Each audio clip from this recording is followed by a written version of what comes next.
Funnily enough, my first sentence of coming out to somebody or even attempting to come out to somebody was, you know I'm straight, right? But, and then I kind of explained the situation where I had like kissed a girl for the first time, and it was not well received. And it was with somebody who I considered one of my best friends for a very, very long time, around 5-6 years. And then I started struggling with this kind of in high school. And to get that kind of immediate negative reaction was so terrifying that I never wanted to talk about it again. Mattie, welcome to POVz. Thank you so much for being here. It's so awesome to have you on the show. Thank you for having me. I'm so excited to be here. I mean, you are a true TikTok icon, social media icon, and I have to start by asking you, word on the street is that you actually didn't have social media in your life till you were 17?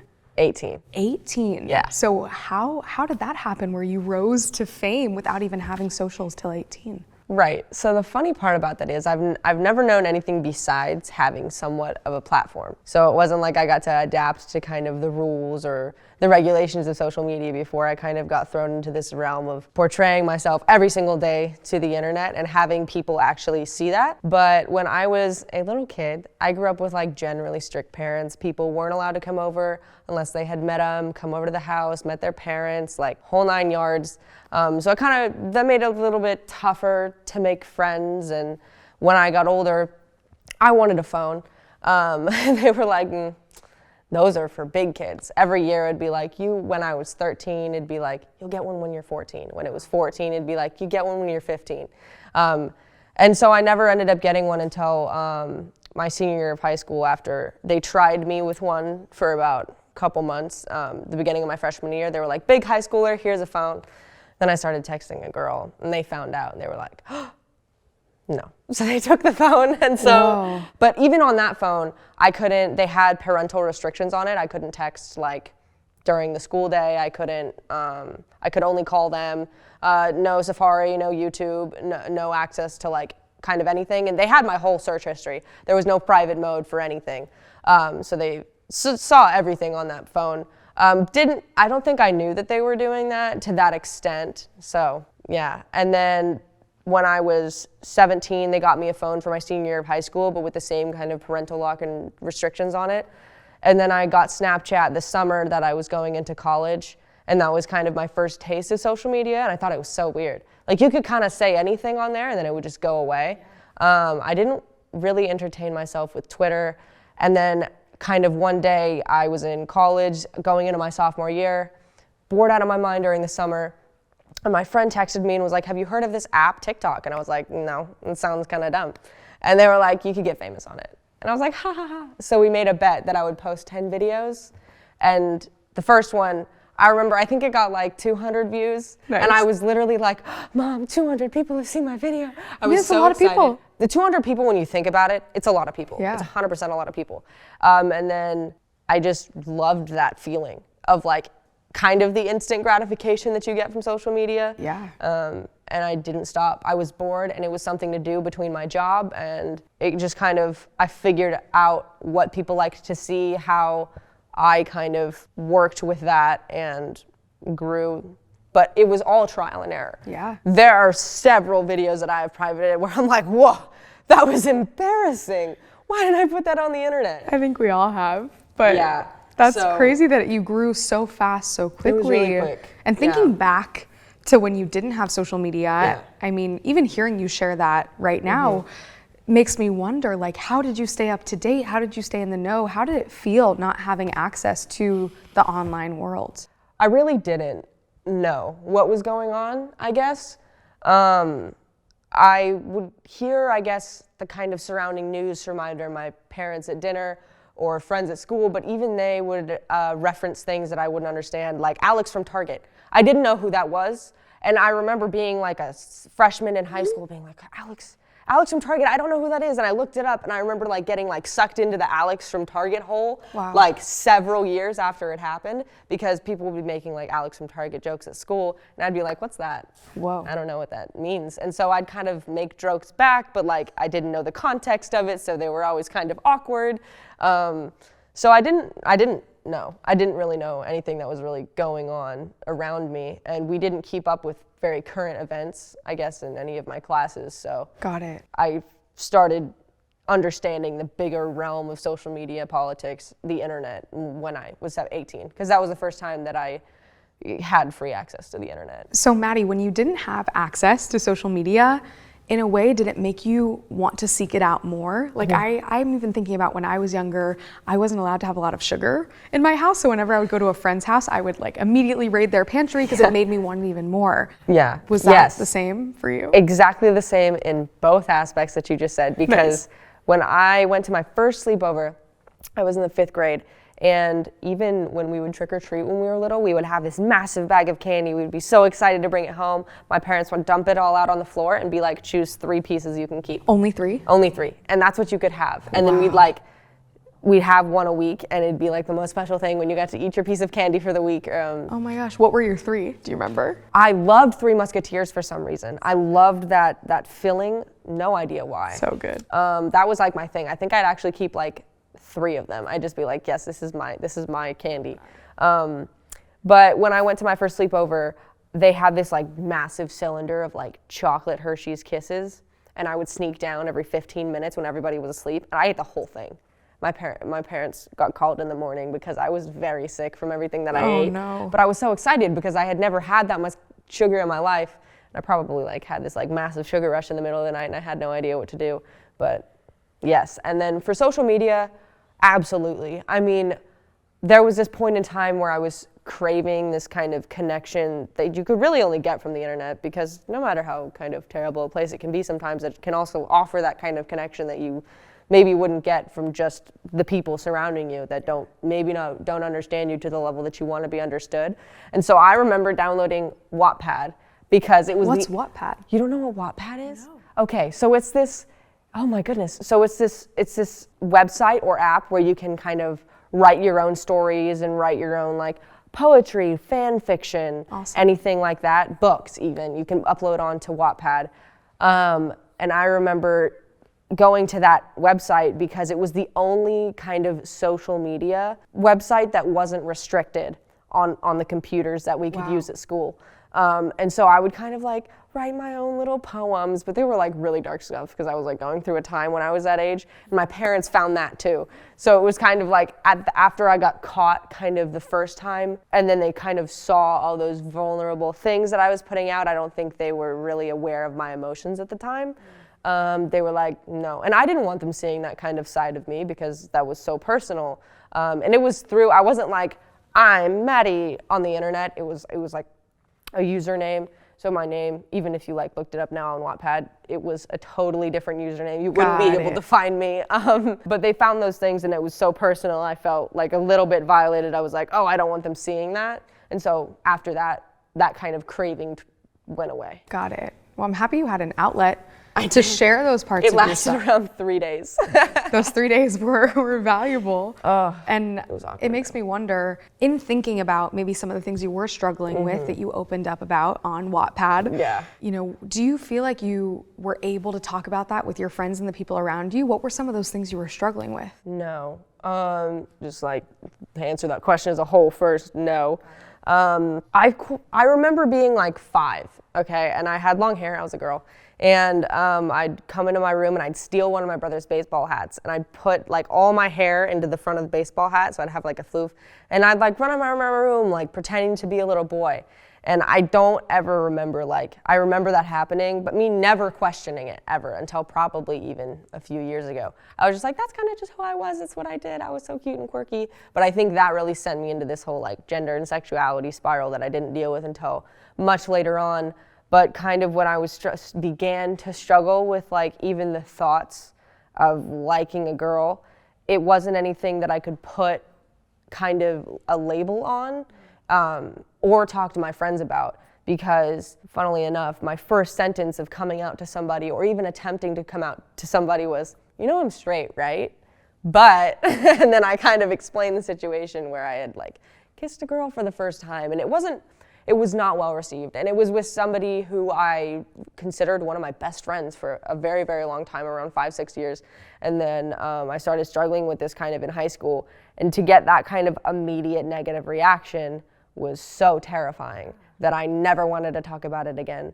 And so I didn't. I kind of internalized all of it because dealing with the fact that I kind of felt like I was the only gay person to ever exist.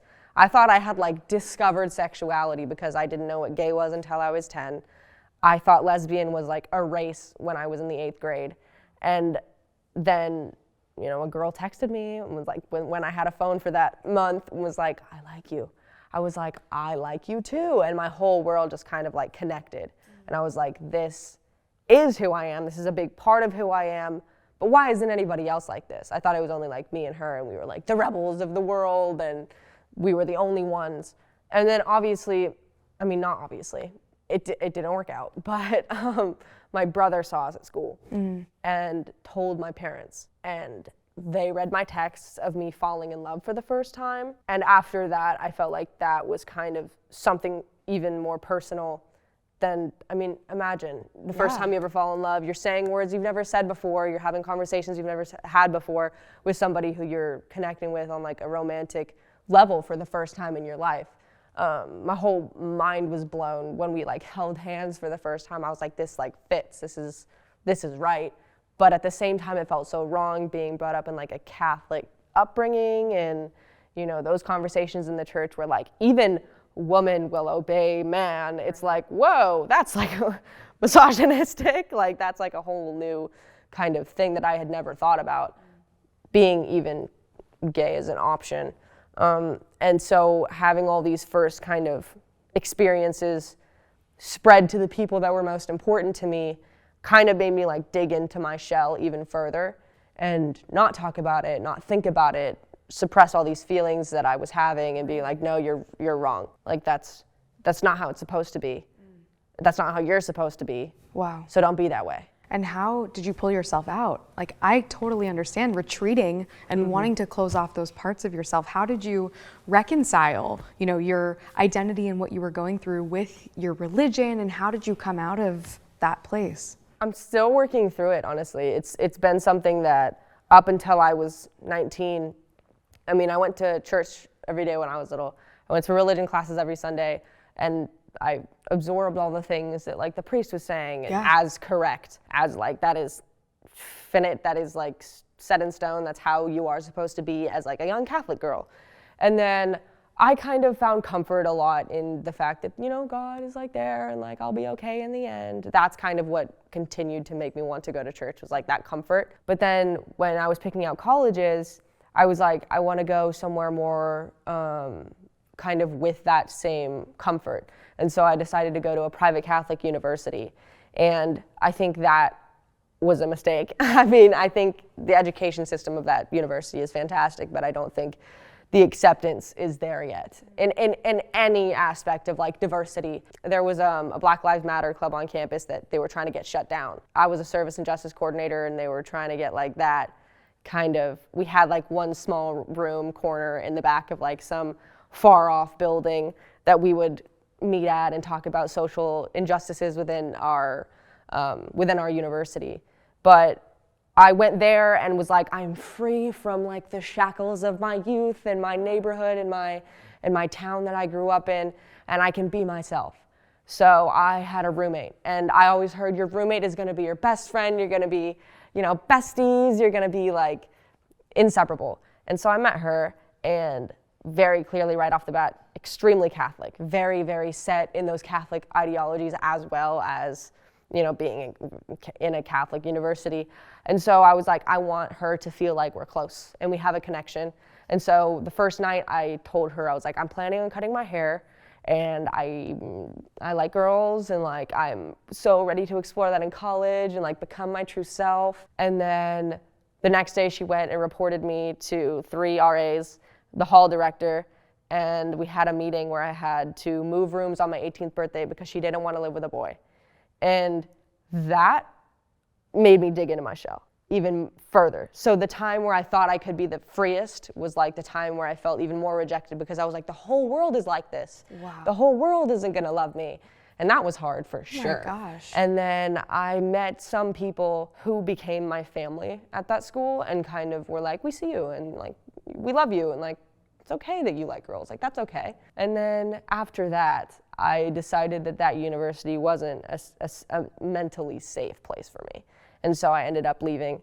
And then I went home, and after like deep diving into this like rejection, you know how you brought up earlier that like, did that make you want to rebel more? Yeah. That's exactly what the response of my first roommate kind of instilled in me, was like, no, she's wrong, you have to prove her wrong, you have to be who you truly are. And since I'd never been able to explore the kind of masculinity aspect of my gender, I represented so masculinely for like the first year and a half I was there.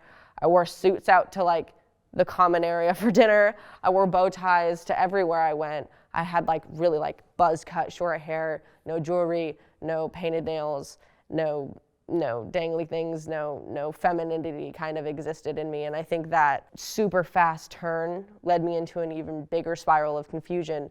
So the place, and that was only 2 years ago. That was only two and a half years ago. Wow. So where I'm at now is kind of still accepting that a lot of people from my childhood who have unfollowed me on social media have those radically conservative views, and I'm losing a lot of those friendships, and I never thought I would lose because of who I am and because of the way that I portray myself on the internet.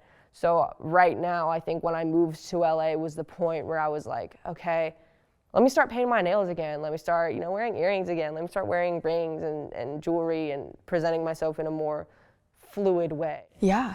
And that's your journey. Like, I feel like the trade-off for maybe losing some of those old friendships are coming into who you are. And I'm happy you had those moments. And I'm sorry you had to deal with so many moments where you were led to feel shame based on your identity. And I'd be curious to know, when you think about different labels or boxes or stereotypes that maybe you have felt pressure to identify with as you explore your gender and your sexuality, how do you feel about labels? Do you feel like you identify as one label over another? Do you feel like you fit into those types of boxes? I feel very outside the box when it comes to those kinds of things, because it's still a process of educating myself. There are a lot of queer terms that I'm still learning that I'm like, what's that? When my friends who have been so educated their whole lives, grown up in like a very liberal environment that I didn't have access to, and I'm like, what does that mean?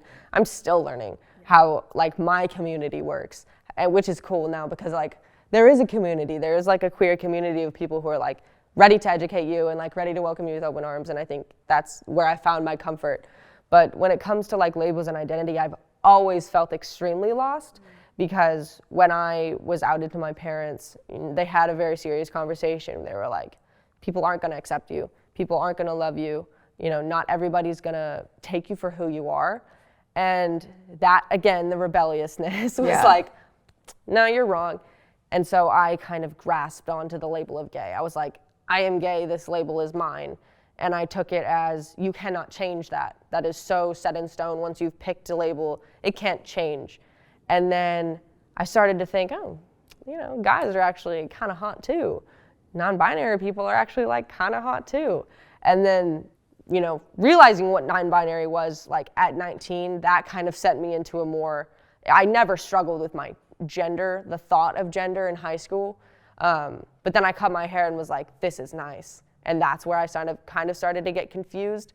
So when it comes to my labeling my gender and my sexuality, it's something that I'm not ready to do yet. I don't know if I'll ever really be able to be ready to do that, just because there's so many different options. Yeah. There's so many different options, and being in the public eye, I don't want to label myself as something that can change, because my whole life I've changed.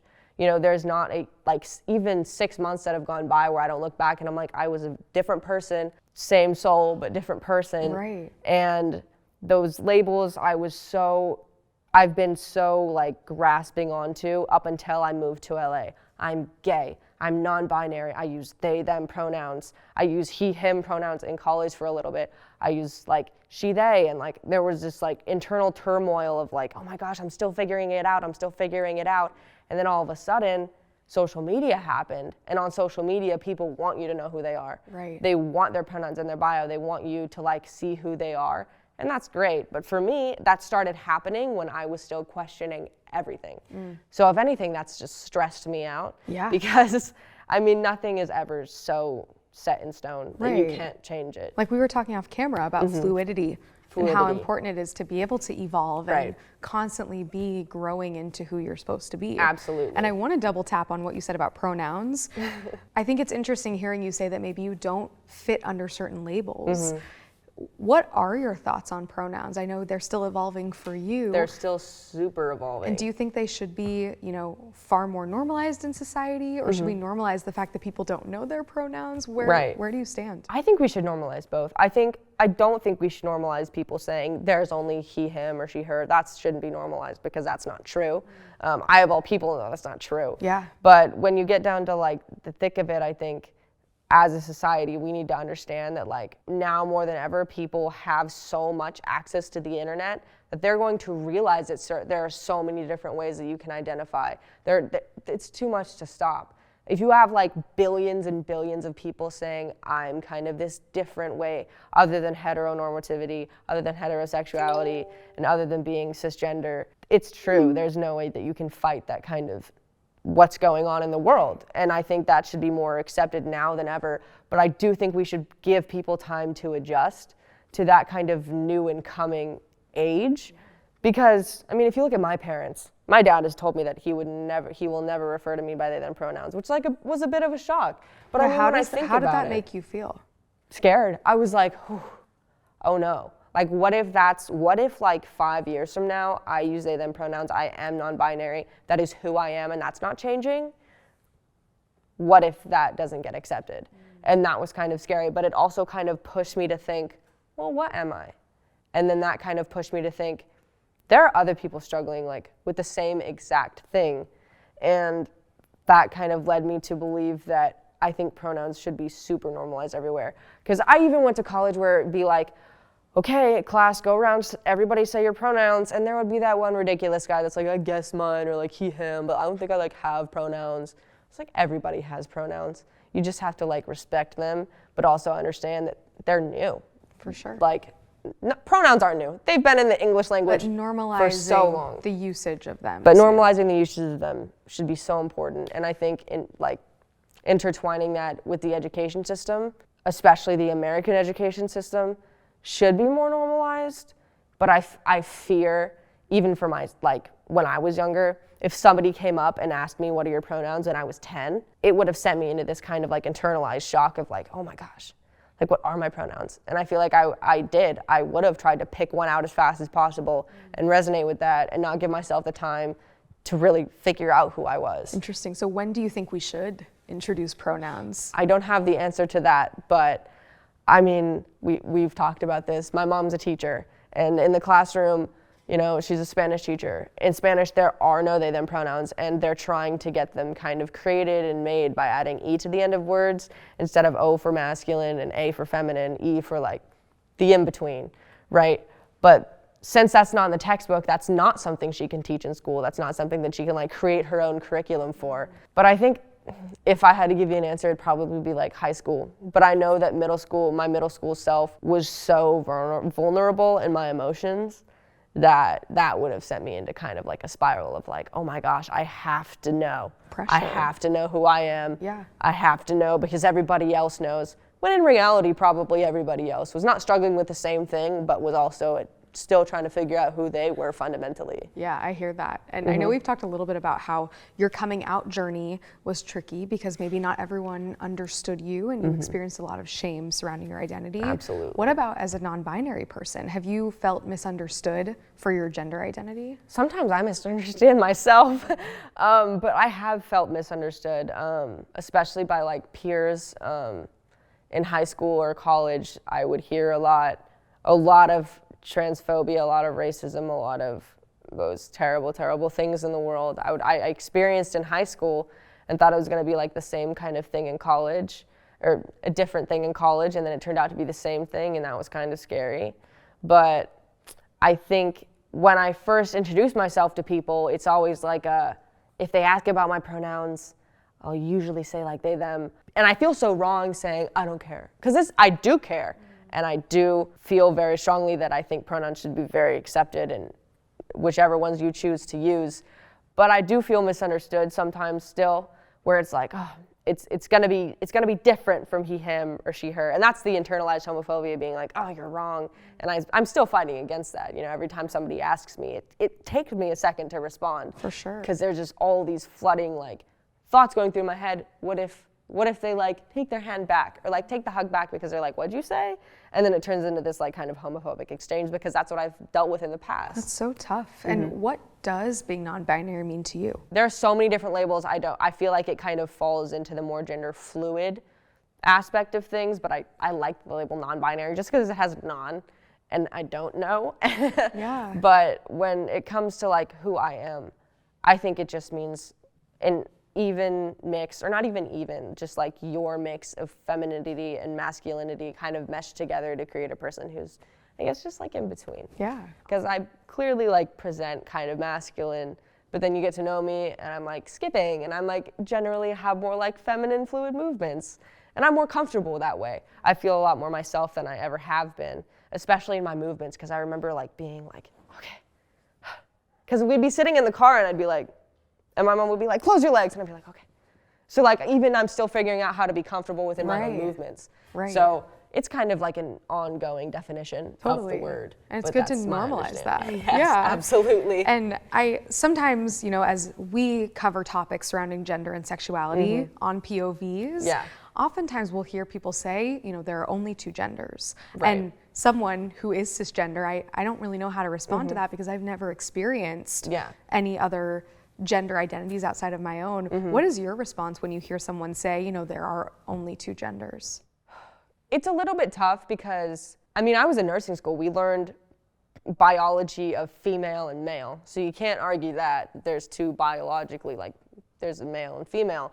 But I think it's so much, gender is so much more of like an emotional kind of aspect of who you are besides like the physical appearance or biology of who you are. I mean, when I look at you, I could be like a woman, but I don't know your characteristics. I don't know your traits. I don't know your emotions. I don't know how you're feeling. I don't know who you like. That's not something that I can like immediately perceive from you. And I think anybody who walks around saying that they would like immediately like to be judged that way is probably incorrect. They're like, oh yes, judge me immediately. I think it's so much like on a deeper level. Gender is so much on like a deeper level than sex is. And that's kind of what like shocks me when I hear that, because I'm like, it's not like the male or female aspect of it. It's about how you feel. It's about resonating with like different characteristics of a man or different characteristics of a woman and adopting both or adopting which one you like more. But there's a billion different aspects that goes into why I'm non-binary. I can't even, in the time that we have, explain that all to you because there are so many different factors. So it's kind of shocking because I know how I feel, and hearing that is like super invalidating when I hear somebody say, no, there's only two. It's like, there's so much more than just guy or girl. I mean, there's so much more. And I think that there's not even a definition really to like gender itself because it's so emotional. No, At least it has been for me. I hear you, and I appreciate you sharing that. And I've noticed that on social media, I mean, you have such a large platform. I do. I think what's amazing about your content is that you are you. You know, you're posting about anything and everything. You know, you're silly, you can be serious. You are you on social media. Absolutely. But I have noticed that you don't necessarily open up all the time about your identity and the things you've been grappling with. Was that a conscious decision? I mean, I think throughout everything I've been through, there's that immediate like, don't tell anybody like close to you personal things about you. Yeah. Because that could be, you know, used to manipulate you or used like against you in like these drastic situations. So immediately kind of on social media, I had my mother telling me, my username was actually my last name. And then I hit 10,000 followers and she was like, you should change that. And I was like, okay. And so I changed it. And I'm so glad I did because, I mean, if you look up my legal name, you will only find my track and, you know, field statistics in high school. But if you look up like Mattie Westbrouck, there's this just like, that's who I am on social media. So I kind of enjoy the separation that I get from being like, oh, silly, goofy. And I never lie on the internet. I'm never like, oh, this happened and it didn't happen. I think, you know, a lot of parts about like comedy and humor comes from truth. And the parts of me that are so special to me, I want to keep even more special to me because they're mine. Right. What are some of those things that you keep to yourself? My relationship. I mean, even my friends. I have like really, really, really close friends who like we're on opposite sides of TikTok. Like they have like, we probably have, I mean, I have like 8 million now, and you know, they'll have like tens of millions, and like people don't even know we know each other. Wow. But we're super close. And so I try to keep a lot of those things like to myself, especially like when it comes to talking about my gender and my identity, because that's something I want to set my own personal boundary for. For sure. And that's why I don't have my pronouns in my bio, is because it's like, I'm a whole work in progress. I am a work in progress.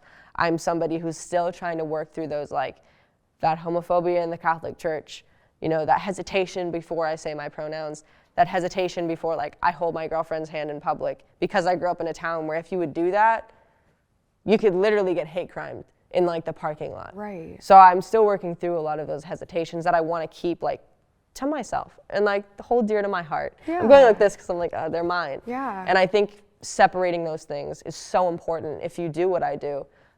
Being your authentic and genuine self on social media, but also having those things that like humble you, right. bring you home, make you feel safe and comfortable, that you aren't broadcasting to the rest of the world. And thank you for saying that. I think even just that message resonates with myself and so many others, that we don't have to have it all figured out, and we don't need to share every piece of ourselves online, even though we may feel societally we need to, you know?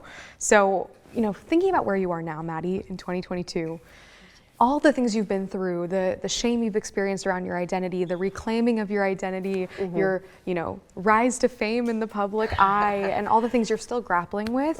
What do you know now that you wish you knew then? That I wasn't alone. That is the biggest thing ever. I had somebody ask me a question on a meeting literally the other week, and they were like, why do you do what you do? And 6 months ago, I couldn't have answered that question, but I went on a family vacation in, I think it was June, and we went to Myrtle Beach, and it was just like a normal family vacation. Like, people were like recognizing me. I was taking pictures at the pool with the kids, and it was like cute. I was having a ton of fun.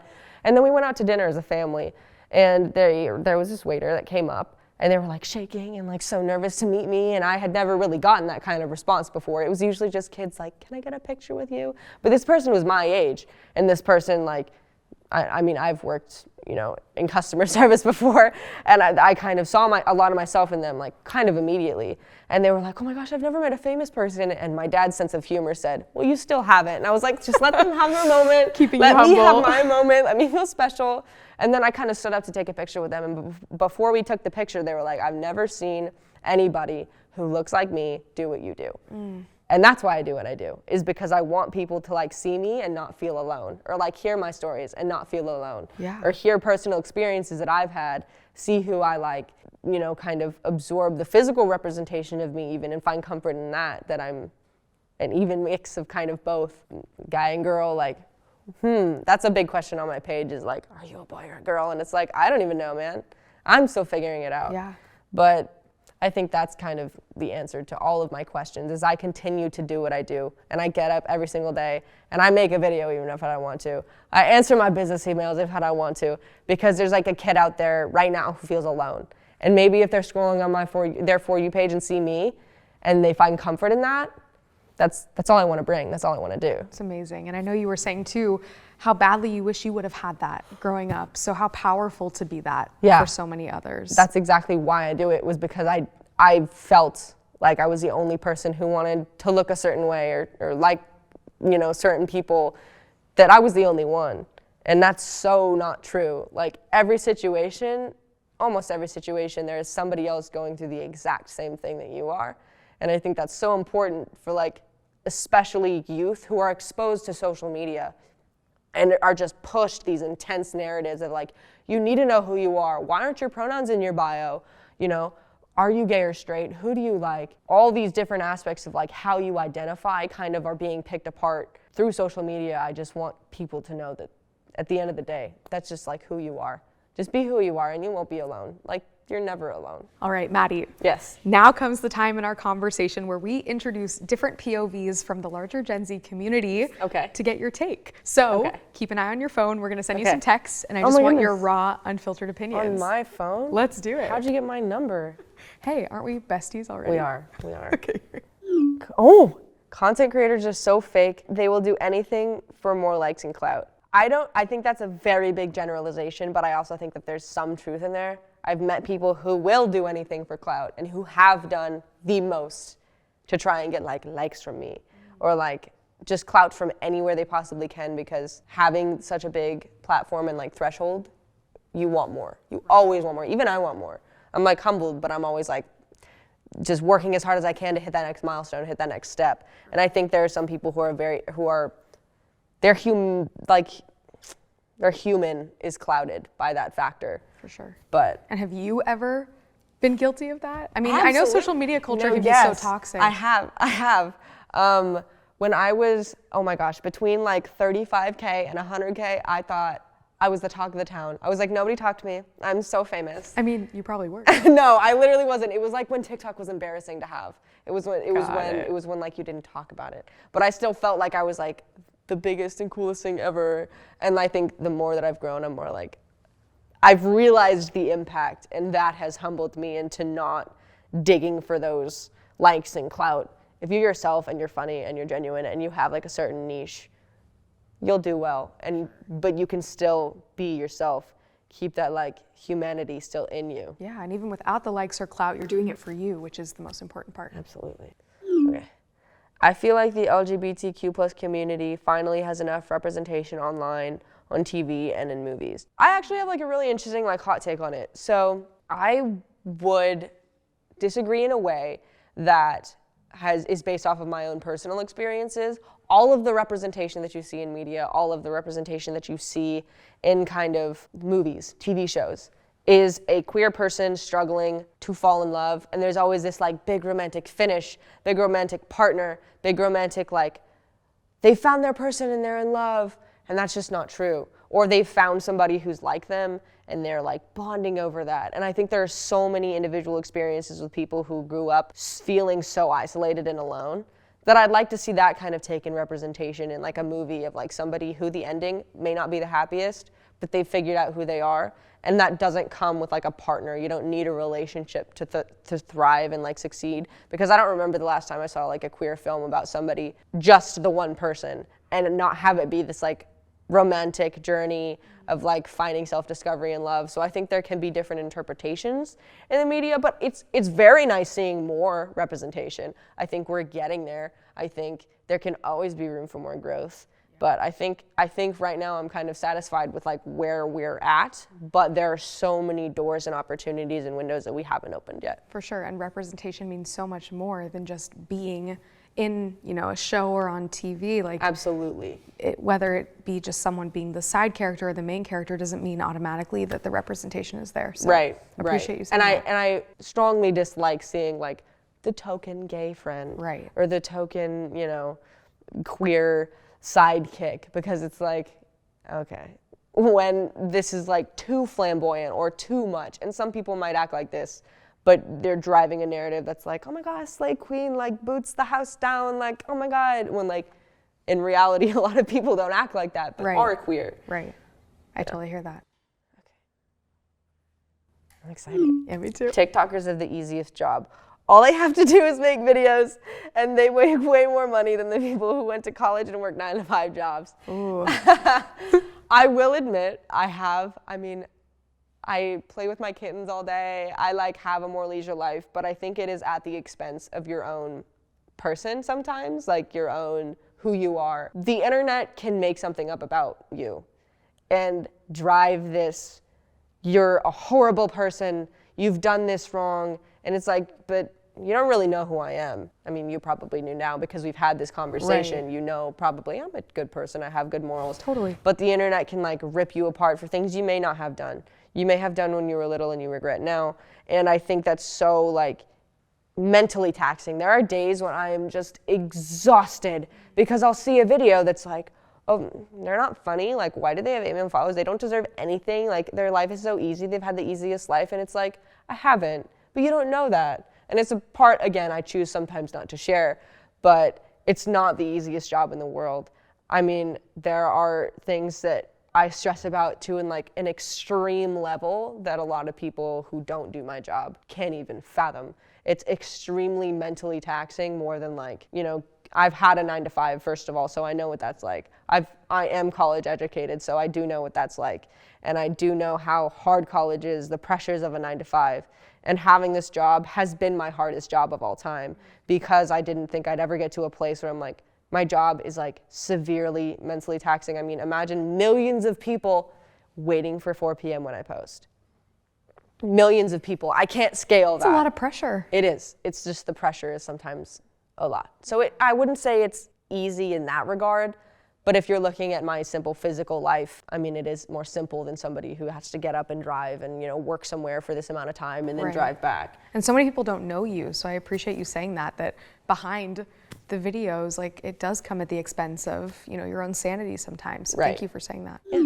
Scientifically, there are only 2 sexes. Non-binary people don't exist. So the first part of that is correct. Scientifically, only males can be born and only females can be born.